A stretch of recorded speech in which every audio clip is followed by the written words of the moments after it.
Sasali ka ba sa Christmas rush? Isasama ko kayo dito sa ating pag-ikot sa ilan sa mga pamilihan dito sa Divisoria.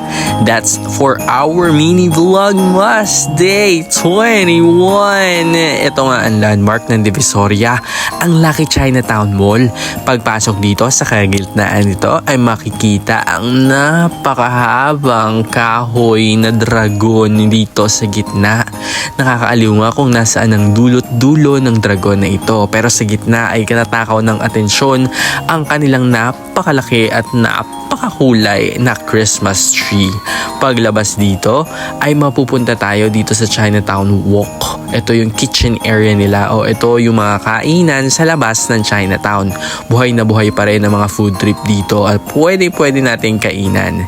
At paglabas nga dito sa street kitchen at Chinatown Walk will lead us dito sa 168 Shopping Mall. Katabi lamang ito mismo ng mall na ito. Ito ay ilan sa mga run-through nang makikita natin dito sa 168 Mall. Well, for me, wala namang pinagbago. Dati, lagi na akong pumupunta talaga dito at namimili ng kung ano-anong ilan sa mga gamit na kailangan sa bahay at mga paninda rin sa ating kanegosyohan. Ang nakakot nga ng attention ko, ito yung mga gamit ng tuta. Dahil nga meron tayong bagong tuta sa bahay. Ayan nga, nakikita ko yung ilan sa mga kailangan ng tuta. Paglabas ay makikita naman sa gilid nito ang mga food trip area.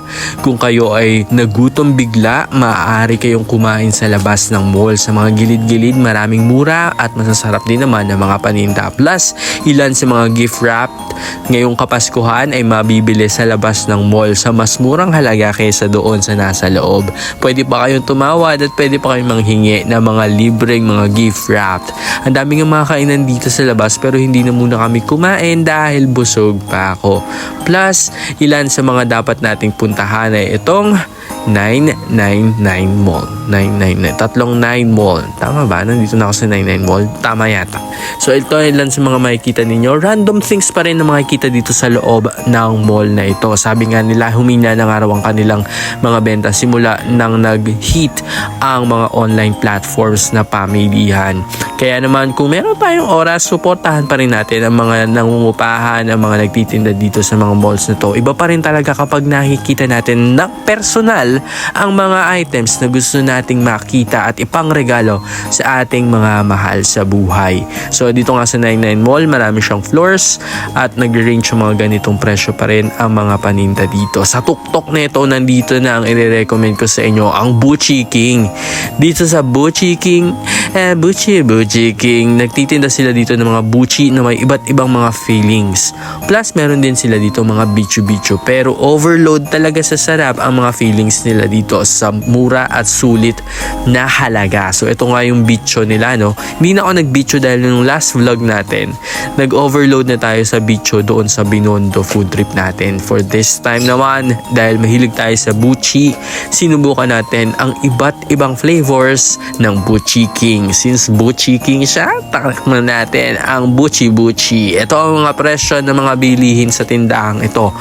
Napakasarap nga ng mga pagkain dito sa tingin pa lang. Kaya naman nakakuha siya ng attention natin. Pwede kayong bumili rin ng mga frozen items nila kung gusto niyo mag-uwi. Meron din sila ditong Let It Roll Lemonade. Ito ang mga presyo nila kung gusto niyo ng mga healthy na inumin.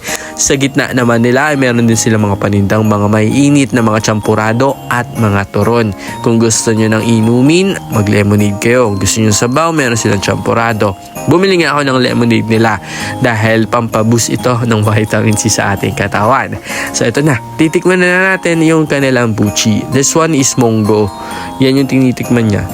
Napakakapal ng feeling sa loob. At ang gusto ko dito guys, yung outer part niya, super crunchy.